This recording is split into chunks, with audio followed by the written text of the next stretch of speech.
Bismillahirrahmanirrahim. Assalamualaikum warahmatullahi wabarakatuh. Salam sejahtera, salam Zero Nine Educator, salam hashtag Go Above and Beyond 2023, salam Malaysia Madani. Selamat datang kepada penonton ke YouTube channel SSTP JPN Perlis. Saya Ustazah Atikah dari SMKAP Alawiyah Kangar selaku moderator anda pada pagi ini. Saya tidak keseorangan, bersama saya CEO Zero Nine Educators, Cikgu Naharuddin bin Osman. Apa khabar Cikgu? Khabar baik Ustazah Atikah. Terima kasih kerana dapat bersama-sama saya dalam program ini pada hari ini. Sama.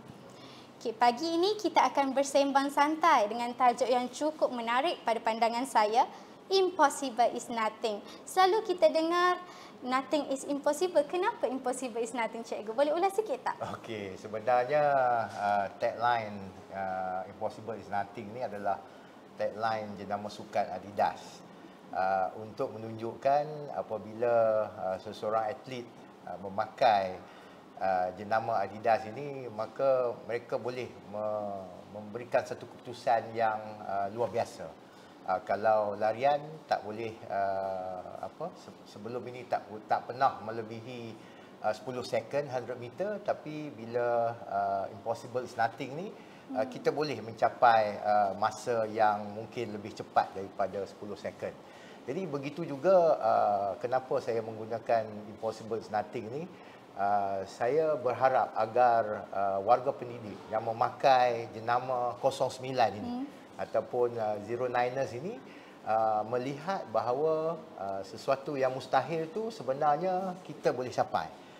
Dan ini telah terbukti bahawa dalam grade purata negeri untuk SPM, pada ketika saya menetapkan target untuk kita mencapai 4.99, ramai di kalangan para pendidik mengatakan agak mustahil untuk kita capai kerana for quite sometimes kita berada di angka 5, 5.16, 5.17, 5.18. Tetapi alhamdulillah pada keputusan 2021 kita berjaya mencapai 4.99 dulu untuk kali yang pertama saya rasa dalam tempoh 5 tahun. Dan alhamdulillah pada keputusan yang lepas 2022 kita berjaya lagi menaikkan grade purata negeri kita kepada 4.88. Okey, jadi itulah yang saya membawa satu tagline bahawa sesuatu yang luar biasa tu sebenarnya tak ada apa-apa pun yang akan menghalang kita. Sebenarnya dengan usaha kita, dengan keyakinan kita, kita boleh mencapai sesuatu yang luar biasa. Itulah sebabnya hari ini tajuk yang saya gunakan adalah Impossible is Nothing. Okay, terima kasih Cikgu. Ya. Baru-baru ni kita mendapat peningkatan yang cukup baik dalam keputusan SPM 2022 di negeri kita, Tahniah Cikgu. Saya percaya kejayaan ini adalah hasil daripada kerjasama yang sangat padu di setiap peringkat. Boleh tak Cikgu kongsikan sedikit berkenaan dengan keputusan SPM pada tahun 2022? Okey, alhamdulillah sebenarnya suspend juga nak berhadapan dengan SPM 2022 ni sebab calon-calon yang ada itu mereka juga agak terkesan dengan pandemik COVID. Saya memberikan target 4.79. Okey, 4.99, 4.79. Jadi penurunan 0.2.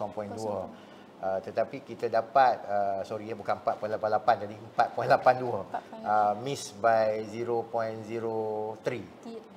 Okey, tetapi peningkatan kita kalau 2021 0.16, tetapi untuk tahun ni 0.17. Jadi bermaksudnya walaupun tak mencapai target tapi dia dalam lingkungan yang kita targetkan itu. Jadi saya bersyukur kepada keputusan tersebut. Dan yang agak menggembirakan kita juga adalah peratus lulus. Kita taklah target sampai 93%, tapi alhamdulillah kita mencapai 93% dan bermaksudnya strategi yang kita gunakan untuk membantu para pelajar yang kita katakan tidak begitu baik dalam pencapaian akademik tu untuk berjaya lulus. Jadi ini juga adalah satu keputusan yang menggembirakan kita. Jadi overallnya untuk tempoh 5 tahun keputusan peperiksaan SPM bagi negeri Perlis adalah yang terbaik dari segi grade purata negeri 4.82. Kita tak pernah capai lagi dalam tempoh 5 tahun. Untuk peratus lulus 93% lulus, 93.3 saya rasa juga yang terbaik dalam tempoh 5 tahun. Bilangan pelajar yang mendapat straight A juga adalah yang tertinggi dalam tempoh 5 tahun. So apa yang saya dapat katakan, we are on the right track. Okey, apa yang kita strategiskan itu telah berada dalam satu pathway yang betul lah, dan saya percaya insya-Allah kalau kita teruskan dengan momentum ini kita boleh mencapai kejayaan yang lebih cemerlang dan kita boleh mencapai target yang kita akan tetapkan untuk SPM 2023 ni. Saya tertarik dengan kata kita berada di track yang betul sekarang ini. Pada tahun 2021, 0.6 peningkatan GPA yang sangat membanggakan 0.16. 0.16. Maafkan saya. Kejayaan ini diulang lagi pada tahun 2022 sebanyak 0.17. Okay, kalau macam tu boleh tak cikgu kongsikan sedikitlah strategi yang cikgu katakan tadi? Okey, jawapan yang stereotip lah. Bila ditanya strategi ni, kebanyakan orang akan menjawab, okey, kita ada program kelas tambahan, kita ada modul itu, modul ini, kita ada cikgu cemerlang, kita ada program guru muda. Tetapi ini dengan Ustazah, saya nak bagi jawapan yang lain sikit. Okey, pada saya, untuk kita pergi ke arah kecemerlangan, untuk kita improve keputusan kita, dia adalah satu ekosistem pendidikan yang sangat besar. Kita tak boleh kata because of cikgu tingkatan 5 itu bagus, mengajar bagus, rajin buat tuition, maka result kita bagus.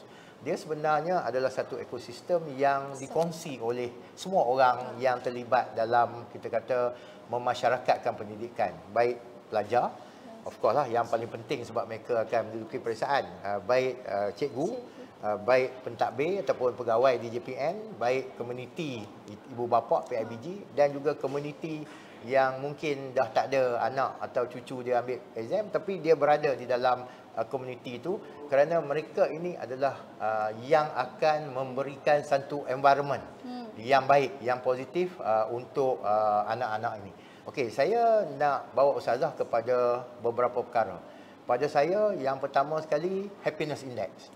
Pada saya itu sangat penting. Pelajar, guru-guru, pegawai-pegawai, mereka perlu ada satu rasa suasana gembira untuk bekerja, untuk belajar, untuk mengajar, untuk belajar. Kerana pada saya ini adalah the secret behind the success lah. Bila kita rasa gembira, kita akan buat sesuatu dengan sepenuh hati kita. Okey, yang keduanya adalah the feel good factor. The feel good factor ni adalah rasa kesejahteraan. Pergi sekolah tak ada orang kacau, tak ada orang buli. Pergi sekolah toilet pun elok, pergi sekolah apa yang kita kata cikgu tak ada whatever, maki hamun pelajar, cakap dengan komunikasi yang baik. Jadi kesejahteraan ini adalah the feel good factor yang pada saya kita perlu wujudkan. Kalau ada perkara ini, maka para pelajar akan dapat belajar dengan lebih baik, cikgu akan dapat mengajar dengan lebih baik, dan pemimpin pendidikan akan dapat menguruskan pendidikan yang lebih baik. Yang ketiga adalah the winning factor, ataupun the winning team, itu membentuk satu mindset untuk kita terus berjaya dan berjaya. Jadi saya rasa ini adalah 3 faktor yang secara tidak langsung telah menyerap ke dalam jiwa pendidik kita, pelajar kita, komuniti pembelajaran kita, yang mana mereka telah mula merasakan akan keperluan benda ini. Okey, bila kita nak meningkat, satu perkara yang kita tak apa lagi lah, kita perlu bertransformasi. Okey, nak transformasi ni Ustazah bukanlah sesuatu yang mudah. Tetapi inilah juga mungkin resepi yang orang tak tahu, tapi hari ini saya kena bagi tahulah bahawa ada 4 stages dalam proses kita nak bertransformasi. Kerana bila kita nak bertransformasi, antara masalah utama di negeri Perlis ni adalah berada dalam comfort zone. berada dalam zon yang cukup selesa. Jadi saya sebagai pemimpin pendidikan di Perlis, I have to think macam mana saya nak bawa orang keluar daripada comfort zone. Because bila you keluar daripada comfort zone, satu zone yang sangat bahaya adalah fear zone. Yang mana di fear zone ini, kalau kita tak memberikan sokongan, bantuan, support system, motivasi yang cukup, mereka yang nak berubah ni akan kembali ke dalam comfort zone mereka.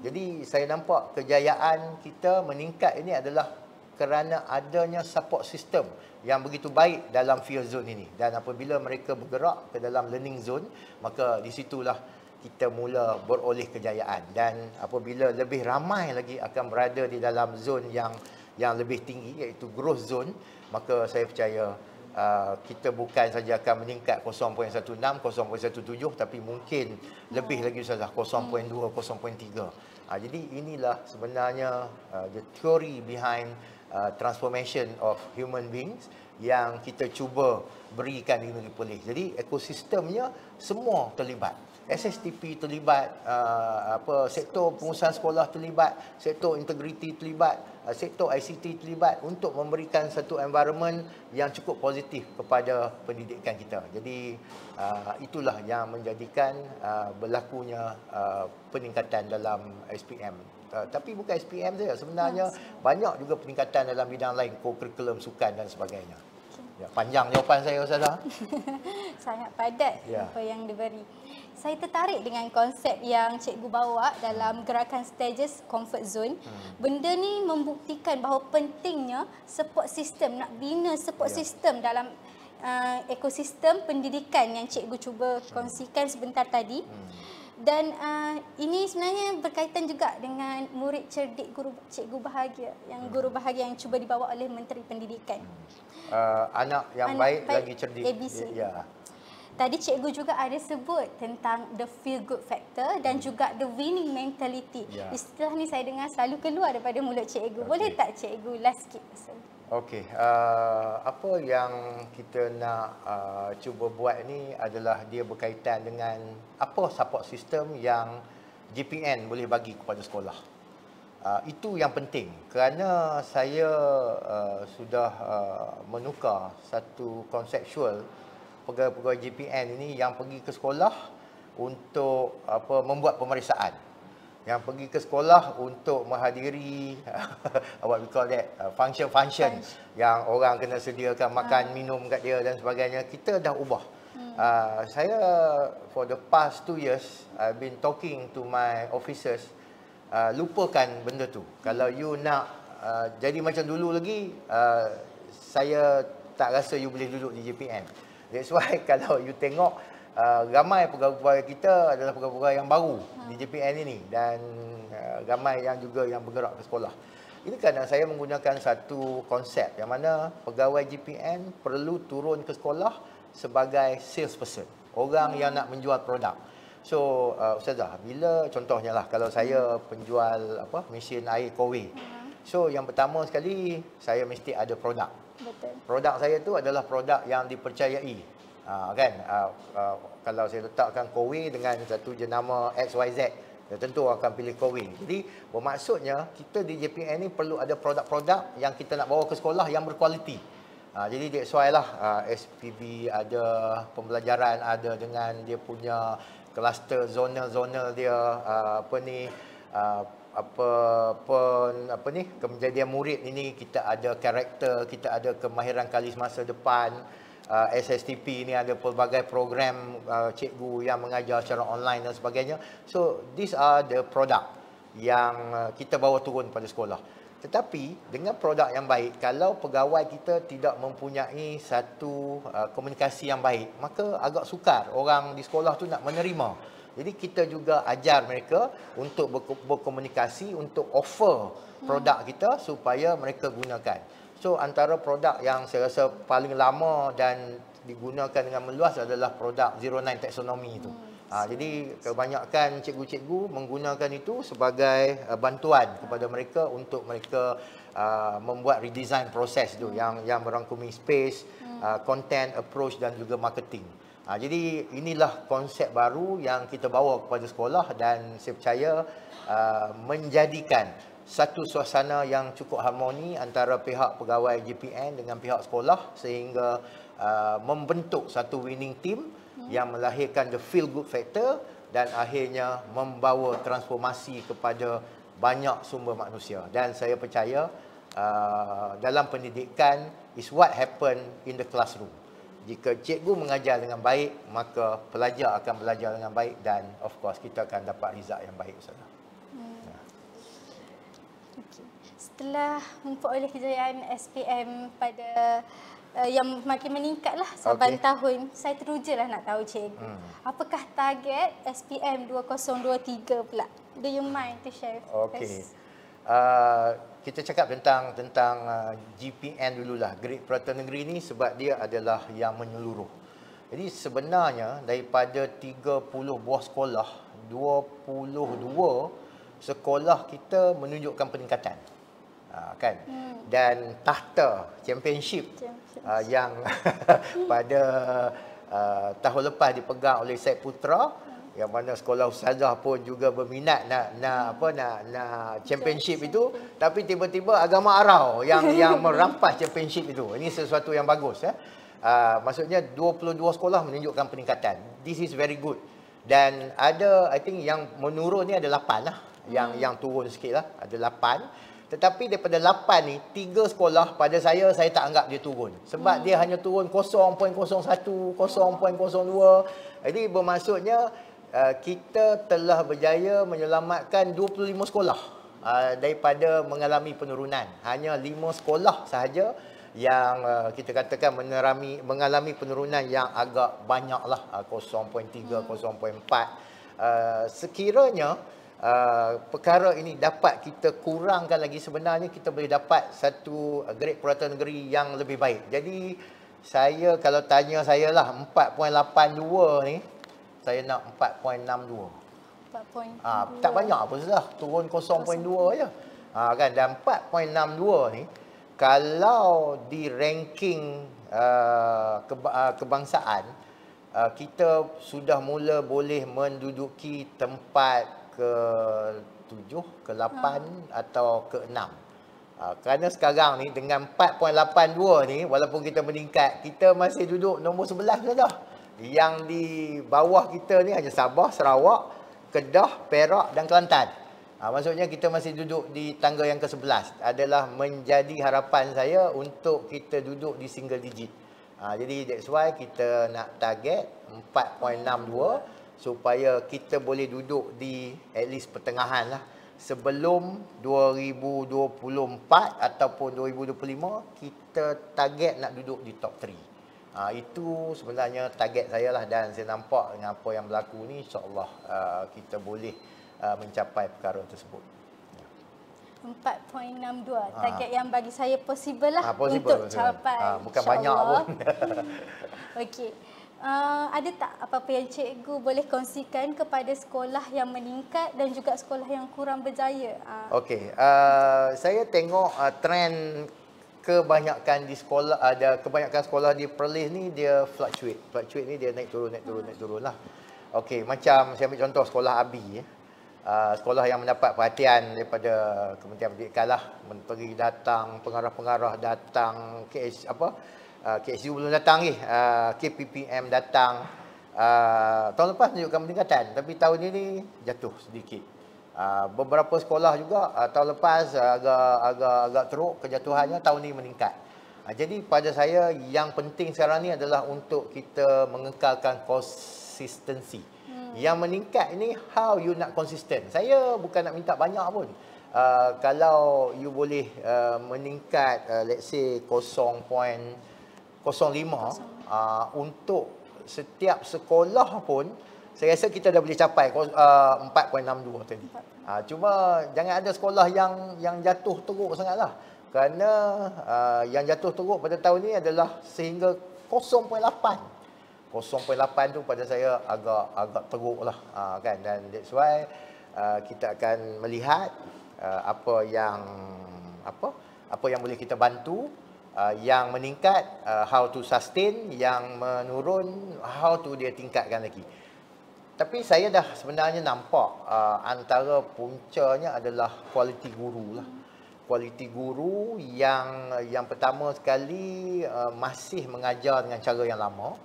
Tidak menggunakan pendekatan PK21 kerana pada mereka pendekatan PK21 ni melambatkan proses penyampaian. Tapi pada saya it's not about cepat atau lambat. Pada saya yang pentingnya adalah do your student understand apa yang you capai, kan? Itu sebenarnya yang lebih penting. Jadi ini adalah perubahan mindset yang kita nak kena bagi. Okey, yang keduanya mungkin juga ketidakcukupan guru ni. Ada sekolah-sekolah yang langsung tak ada cikgu kimia, sedangkan kelas kimia dia banyak. Cikgu bahasa Inggeris kita masih tak cukup. Jadi saya nak mencari satu kaedah. Sebab perkara ni kita tunggu stok daripada KPM. Kalau KPM tak bagi stok, kita tak ada. Tapi kita tak boleh berdiam diri lah. Mungkin kita akan gunakan SIC ataupun guru-guru yang senior ni untuk membantu guru-guru yang kita katakan masih novice ni. Jadi inilah perkara yang saya nampak. Dan lain-lain tu saya rasa kita tak perlu banyak sangat buat program. Cuma perlu meningkatkan kualiti program. Jadi itulah yang saya nampak akan membawa kita kepada 4.62. 4.62. Ya, ya. Okey.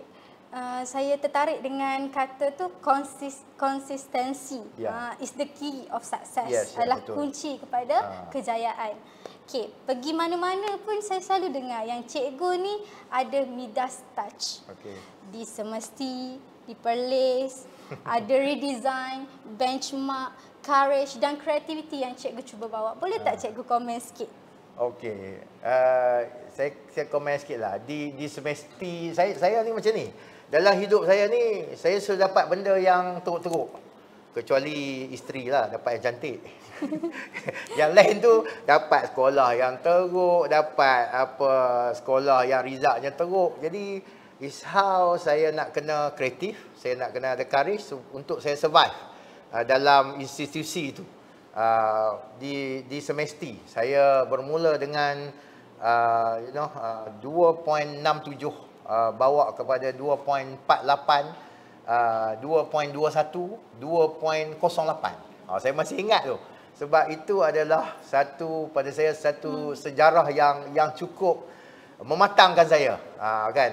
Dan saya masih ingat lagi bila kita ambil result di satu sekolah saya yang lama, bila result kita teruk, saya ingat nobody, tak ada orang pun datang pada kita ketika kita buka sampul tu. Semua orang pergi pada sekolah yang result dia bagus. Jadi pada saya itu sesuatu yang cukup memberikan kesan kepada saya untuk saya pastikan yang ketika saya dapat result lagi, benda tu takkan berlaku. Saya nak orang semua datang kepada saya instead of pergi kepada tempat lain. Jadi itulah mungkin kesan daripada perjuangan yang panjang itu, menjadikan saya cukup matang untuk membawa Perlis ini kepada satu tahap. Dan Perlis ni pada saya cukup bertuah lah, kerana kita dapat support yang cukup bagus. I don't think ada satu-satu negeri yang raja dia, especially dulu yang Maha Mulia Pemangku Raja Perlis, yang begitu concern sekali tentang pendidikan ni. And he knows every single corner of pendidikan di Perlis ni. Jadi itu juga pada saya memberikan saya satu motivasi untuk bekerja lah. Kalau tuanku boleh kayuh basikal 3-4 kali seminggu, so kenapa saya tak boleh pergi ke sekolah untuk melihat apa yang berlaku di sekolah, kan. Jadi itulah pada saya punca kenapa saya boleh melakukan perubahan-perubahan ini. Okey, dan lagi satu pada saya adalah saya sentiasa melihat bahawa cikgu ni adalah yang akan membina generasi negara. Kalau cikgu fail, maka akan rosaklah generasi negara tersebut. Sekarang pun kita banyak masalah tentang generasi ni dengan social media dan sebagainya. Dan saya percaya untuk kita menangkis perkara itu hanya pendidikan saja. Di Perlis kita berhadapan dengan hampir 1/4 daripada pelajar kita adalah golongan yang menerima bantuan daripada MAEB bila awal persekolahan. Jadi sampai bila kita harus memegang kepada data tersebut. Jadi untuk membawa lari daripada kemiskinan ini adalah melalui pendidikan juga.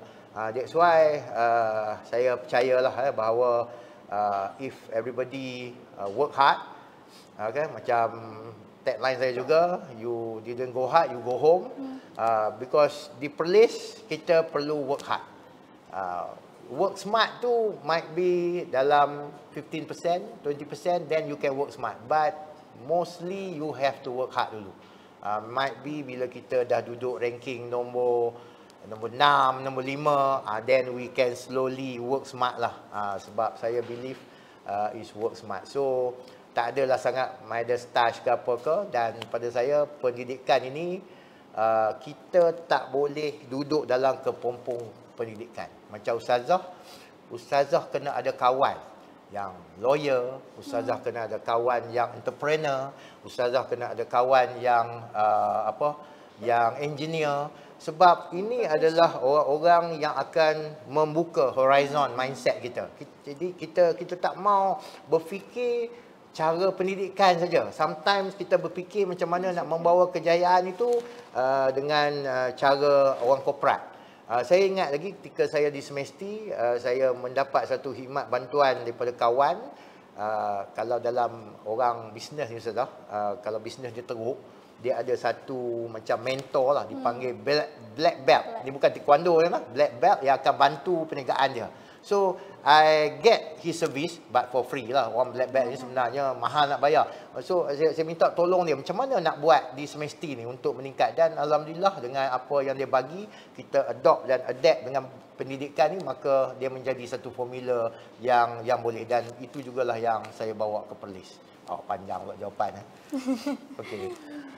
Sangat berpadat info tadi, dan saya tertariklah dengan suggestion daripada cikgu berkenaan dengan guru perlu berkawan dengan orang yang luar daripada profession guru. Betul. Untuk membuka horizon pemikiran yang lebih luas lah. Jadi saya nak berpantunlah sedikit. Cantik dikenakan dokoh suasa, tak perasan kancingnya karat. Guru pembina negara bangsa, mendidik dunia dan akhirat. Betul. Sebelum kita mengakhiri sembang santai pada pagi ini, boleh tak cikgu kongsikan sedikit nasihat kepada semua warga 09 Educators dan juga kepada calon SPM 2023? Okey. Saya orang Perlis. Dilahirkan di Perlis, dibesarkan di Perlis. Tetapi apabila saya berumur 13 tahun, saya dah mula berhijrah daripada Perlis. Kan, ke sekolah asrama di Ipoh, ke universiti di UiTM, di ITM. First posting saya di Sarawak, saya move to KL, saya move to Johor Bahru, saya move ke Selangor, and then saya move ke Perak. Dalam hidup saya ni, saya tak pernah terfikir pun bahawa satu ketika nanti saya akan terdampar di negeri kelahiran saya, mengetuai pendidikan ini. Tapi saya sangat percaya tentang doa ibu kita. Ibu saya selalu berkata bahawa at dia punya old age, he needs somebody to be with him. Saya ada 3 beradik, 2 lagi kerja di luar, yang tak memungkinkan mereka balik kerja di Perlis. Hanya saya yang boleh balik, tapi saya pun tak pernah terfikir benda tu. Akhirnya saya balik ke sini. Dan ketika saya berada di luar Perlis ni, selalu orang yalah, mungkin dia nak buat joke, tapi I sometimes take it seriously. Dia kata Perlis kecil, Perlis kalau kereta api berhenti, kepalanya di Thailand, di Siam, ekornya di Alustar. Kenapa Perlis tak boleh ada padang golf, dia kata. Sebab kalau pukul bola nanti kena buat pasport, kena cop pasport. Kan? Dan kalau kita, macam saya dulu main rugby, saya boleh je nak wakil Selangor ke, nak wakil tim yang kuat-kuat ni kan. Tapi saya tak pergi main dengan tim yang kuat-kuat ni. Kalau cuti semester, saya akan balik main dengan Perlis. Walaupun saya dah tahu akan kalah teruk. Tapi jiwa saya tu sangat kuat untuk perlis ni. Jadi that's why bila saya balik ke sini, antara perkara yang saya buat adalah 09 itu. Sebab 09 tu adalah satu number yang menunjukkan perlis centric. Tapi bukanlah saya nak racist kepada negeri-negeri ke apa. So anybody yang bekerja sebagai warga pendidik polis, so is 09. Cuma kita nak ambil spirit itu. Dan spirit itulah yang saya bawa, bahawa saya tak mahu lagi negeri Perlis ni duduk di bawah ranking. Kalau Ustazah nak tahu, masa saya mula-mula di pengarah, when I ask people what is our GPN, what is our peratus, nobody interested nak bercakap, nak bersembang dengan saya tentang perkara itu. Saya kata, kenapa? Bila saya cek, Ustazah, rupa-rupanya we are at bottom 3. Dan if I'm not mistaken, peratus lulus pada ketika saya masuk tu adalah yang paling rendah sekali. Lebih rendah daripada Sabah dan Sarawak. So that's why ramai orang kata dulu Perlis nombor 1, itu dulu-dululah. Kan, dulu nenek saya pun Ratu Kebaya. Jangan cerita benda yang dulu-dululah, cerita benda yang sekarang lah. Sekarang kita di mana? So that's why where we are, where we want to go, how we want to go, and last kali, how do we know that we have achieved the target that we want to go. So itulah sebuah sedikit nasihat saya. Kita mesti ada semangat untuk membawa negeri kita ni ke satu tahap, bukan saja dalam pendidikan, bahkan dalam banyak perkara. We have so many natural resources yang mana saya rasa is not being diuruskan dengan baik lah. Jadi that's why natural resources itu juga saya lihat adalah sumber manusia, murid-murid, pelajar-pelajar yang perlu diuruskan dengan baik. Itulah spirit yang saya bawa untuk meningkatkan apa saja bentuk bidang pendidikan di negeri kita ni. Jadi sekali lagi terima kasih kepada Ustazah kerana sudi bertanya soalan-soalan, dan I'm very happy dengan keputusan ini. Saya nak ucapkan terima kasih kepada semua pihak kerana keputusan ini bukanlah keputusan sesiapa. Dia adalah keputusan yang kita telah capai bersama. Wak Ima, you adalah pembantu murid di kelas pendidikan khas. Saya percaya ada peranan you dalam memberikan keputusan yang baik untuk SPM ini. Terima kasih. Okay. Nothing is impossible, impossible is nothing. Dengan ini saya akhiri sembang santai kita dengan lafaz Assalamualaikum warahmatullahi wabarakatuh.